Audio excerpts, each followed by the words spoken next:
Em 2006, um homem agonizava perto do topo mais famoso do planeta enquanto mais de 40 alpinistas seguiam adiante. Alguns acreditaram que ele já não respirava. Outros sabiam que ainda lutava, mas continuaram mesmo assim. A essa altitude, ninguém está realmente vivo de verdade. A partir dos 8.000 metros, o corpo entra em colapso, músculos se desfazem, a mente perde referências e até o ar parece se transformar em veneno. Ali, onde o oxigênio não sustenta a vida, existe um limite simples e cruel. A zona da morte não negocia com ninguém. E quando alguém cai ali em cima, nem sempre é a montanha que decide. Muitas vezes, são escolhas humanas. Esta é a história de 3 homens que subiram em direção ao mesmo ponto final e nunca voltaram. Seus nomes ficaram presos ao gelo: David Sharp, o alpinista solitário, o enigmático Green Boots, e Scott Fischer, o líder experiente que todos acreditavam intocável. O que aconteceu com eles revela muito mais do que riscos de altitude, expõe um Everest que poucos admitem enxergar. David Sharp não era irresponsável. Ele era independente, talvez demais. Naquele ano, decidiu enfrentar a montanha sozinho, sem equipe, sem garrafas extras de oxigênio, sem comunicação adequada, sem qualquer margem de segurança. Escolheu a expedição mais barata no lado norte, onde o suporte é mínimo e cada erro pesa mais. No dia 13 de maio, iniciou o ataque ao cume. É possível que tenha alcançado o topo durante a madrugada. Alguns relatos falam de um alpinista isolado, sentado poucos metros abaixo da crista final, cuja descrição coincide com a dele. Mas ao amanhecer, David não avançava mais. A 8.500 metros, ele estava encolhido dentro de uma pequena cavidade de rocha calcária, um ponto conhecido há anos como Green Boots Cave, batizado assim por causa de outro corpo que permanecia ali desde a década de 90. Sharp estava caído ao lado dele, mãos e pernas imóveis, máscara vazia, rosto coberto de gelo. E, ainda assim, vivo.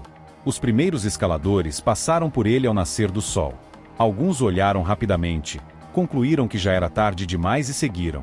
Outros se aproximaram, ouviram sons baixos, perceberam que ele ainda reagia, mas não ficaram.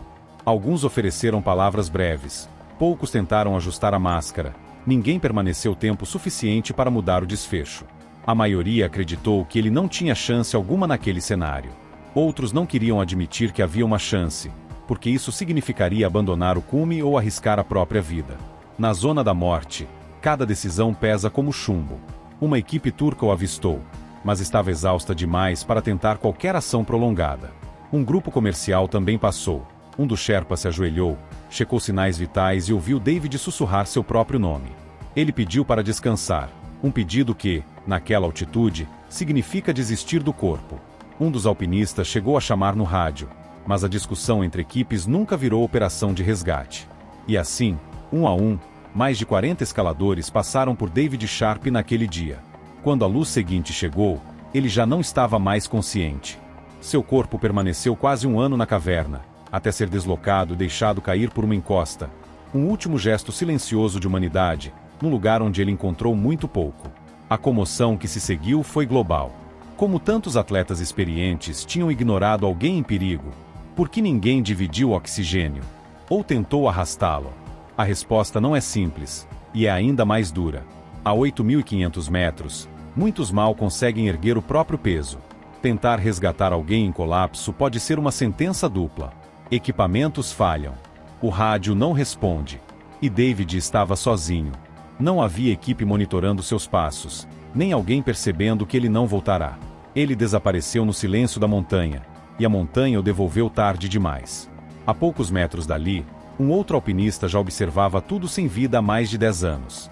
Uma presença constante, um marco sombrio para quem subia pelo lado norte. Dentro daquela mesma cavidade estreita, corpo encolhido, botas verde-limão apontando para o vazio, estava o homem que o mundo passou a chamar de Green Boots.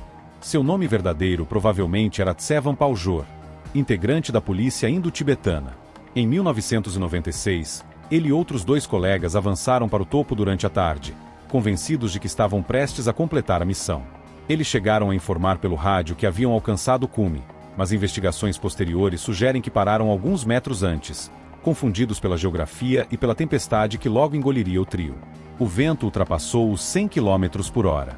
A temperatura despencou para níveis capazes de congelar tecido em minutos. Nenhum dos 3 voltou. Quando a temporada terminou, um corpo foi encontrado abrigado sob a saliência de rocha naquela mesma altitude extrema. Joelhos recolhidos, braços juntos ao peito, rosto coberto por gelo espesso. As botas verdes, inconfundíveis. Assim ele ficou, uma referência involuntária para quem subia e para quem descia, um lembrete de que ali o erro não perdoa. Em 2006, quando David Sharp entrou na mesma caverna, muitos dos que passaram acreditaram estar olhando apenas para Green Boots, o mesmo corpo imóvel que por tantos anos marcou o caminho. Não perceberam que aquele segundo alpinista ainda respirava. Com o tempo, Green Boots permaneceu ali por mais de 2 décadas, preso na memória de todos que ousaram cruzar aquela rota. Mas alguns nomes no Everest não foram reduzidos a apelidos. Alguns já eram lendas em vida. Scott Fischer era um deles. Forte, resiliente, referência absoluta para novatos e veteranos. Em 1996, parecia invencível. Já havia alcançado o topo sem oxigênio suplementar, algo que poucos conseguem. Carregava uma reputação construída em dezenas de expedições e anos guiando pessoas em ambientes extremos. E mesmo assim, naquele mesmo ano, sua força encontrou um limite, não imposto pelo desconhecimento, mas pela própria realidade do Everest, onde até os mais preparados podem cair. Scott Fischer era resistente, carismático e tinha uma filosofia simples que resumia sua forma de trabalhar: subir, descer e sair da montanha inteiro. Mas Everest não respeita mantras nem currículos. Ele era o fundador da Mountain Madness, uma das empresas de guia mais respeitadas da época, e carregava consigo expectativa de clientes, colegas, patrocinadores e de toda uma reputação construída ao longo de décadas. E quando você lidera uma expedição desse tamanho, cada decisão pesa. Uma falha não atinge só o alpinista, atinge o nome por trás dele.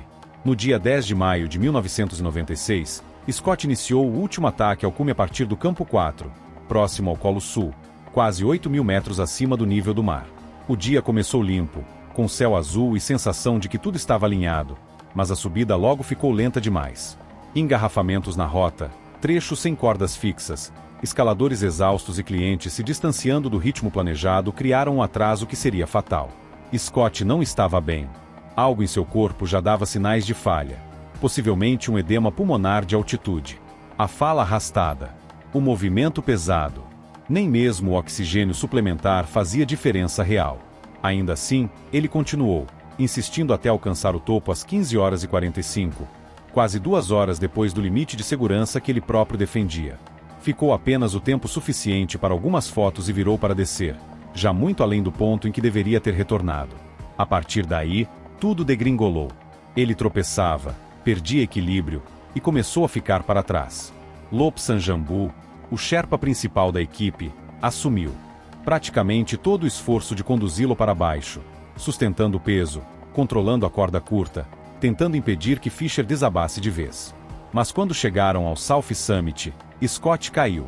O oxigênio estava quase no fim, o frio invadia pelas camadas do macacão e a consciência dele oscilava. Antes de perder completamente a força, pediu a Lobsang que descesse e chamasse ajuda. Foi a última instrução que deu. Horas depois, em plena tempestade, Anatoly Bukrev, guia da mesma expedição, subiu sozinho em meio a ventos extremos e realizou um dos resgates mais difíceis já registrados no Everest, salvando vários escaladores que haviam ficado presos. Mas nem ele conseguiu alcançar Scott a tempo. Quando encontrou o líder da Mountain Madness, Fischer estava à beira da inconsciência. A máscara estava sem fluxo. As mãos, expostas ao frio severo. O zíper do macacão aberto e um dos braços para fora como se buscasse calor, um comportamento típico de hipotermia terminal. Scott Fischer não sucumbiu por um único erro. Foi a soma, altitude, atraso, desgaste, horas além do limite possível. Bukrev permaneceu com ele até perceber que não havia mais retorno. Depois, moveu o corpo para fora da rota principal, cobriu seu rosto com neve e deixou ali, na mesma montanha que havia moldado sua carreira. O corpo de Scott permanece congelado no flanco do Everest até hoje, um memorial involuntário a um guia que, por anos, foi considerado inabalável. David Sharp, Green Boots, Scott Fischer. 3 homens, 3 destinos selados em altitudes onde até o tempo parece parar. O Everest não levou apenas suas vidas. Levou suas margens de segurança, suas escolhas e o último impulso de força que tinham. Deixou apenas o silêncio, e a lembrança de que ali, no topo do mundo, o ar é leve demais para perdoar, e o preço para subir nunca deixa de ser cobrado.